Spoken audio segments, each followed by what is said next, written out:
Assalamualaikum warahmatullahi wabarakatuh. Saya Safina dari Prodi BGSD semester 4. Di sini saya akan menjelaskan tentang anak berkebutuhan khusus, yaitu tunanetra.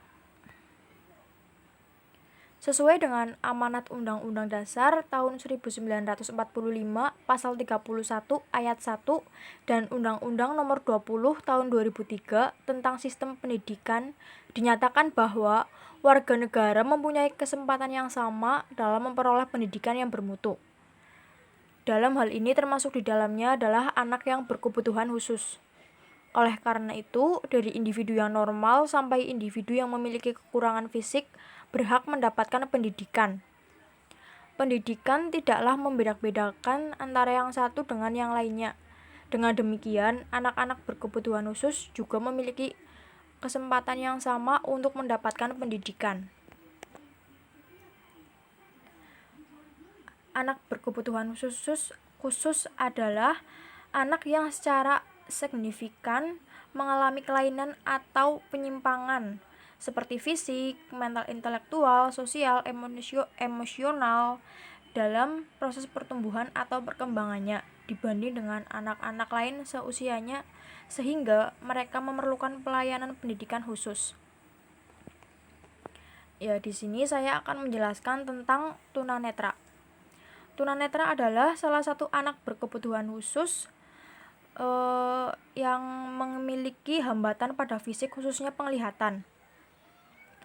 Kaufman dan Halahan mengungkapkan bahwa tunanetra adalah individu yang memiliki lemah penglihatan atau akurasi penglihatan kurang dari 6/60 m atau tidak lagi memiliki penglihatan.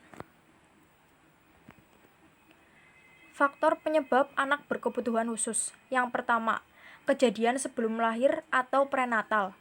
Faktor penyebab ketunaan pada masa prenatal sangat erat hubungannya dengan masalah keturunan dan pertumbuhan seorang anak dalam kandungan. Yang kedua, kejadian pada saat kelahiran. Ketunaan yang terjadi pada saat kelahiran dapat disebabkan oleh beberapa faktor. Yang ketiga, kejadian setelah melahirkan.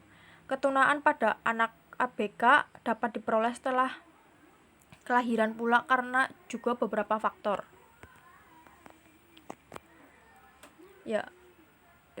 Karakteristik anak berkebutuhan khusus. Yang pertama, perasaan mudah tersinggung, verbalisme, berpikir kritis, berpikir rendah diri, dan rasa curiga terhadap orang lain. Perkembangan anak berkebutuhan khusus.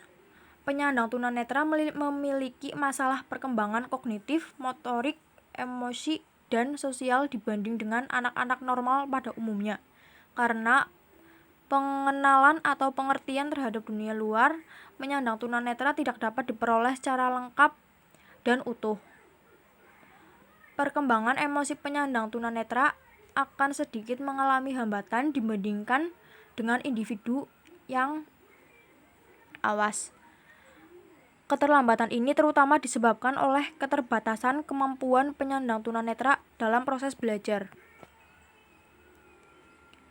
Penyandang tunanetra juga banyak menghadapi masalah dalam perkembangan sosial.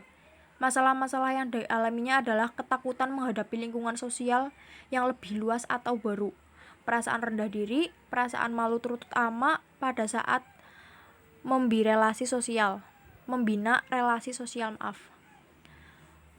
Perkembangan sosial anak tunanetra itu sangat bergantung pada bagaimana perlakuan dan penerimaan lingkungan, terutama lingkungan keluarga terhadap anak tunanetra itu sendiri. Bila perlakuan dan penerimanya baik, maka perkembangan sosial anak tunanetra tersebut akan baik, begitu juga sebaliknya. Masalah dan dampak anak berkebutuhan khusus. Yang pertama, terjadinya kelainan penglihatan pada individu menimbulkan dampak langsung, yaitu hilangnya suatu fungsi, terganggu atau hilangnya fungsi dari organ penglihatan. Yang kedua, kurang atau tidak berfungsinya organ penglihatan. Maka anak akan terhambat dalam melakukan berbagai aktivitas yang berhubungan dengan penglihatan. Yang ketiga, hambatan dan keterbatasan yang dialami penyandang kelainan penglihatan dalam melakukan aktivitas. Yang keempat, reaksi emosional yang terjadi sebagai dampak keterbatasan atau hambatan dalam melakukan kegiatan atau aktivitas yang disebabkan ketunaan itu. Ya, ini adalah beberapa contoh dari anak penyandang tunanetra. Ya, kesimpulannya adalah anak berkebutuhan khusus dapat diartikan sebagai anak yang memiliki kebutuhan individual yang bersifat khas yang tidak bisa disamakan dengan anak normal pada umumnya, sehingga dalam perkembangannya diperlukan adanya layanan pendidikan khusus agar potensinya dapat berkembang secara optimal. Ya, terima kasih.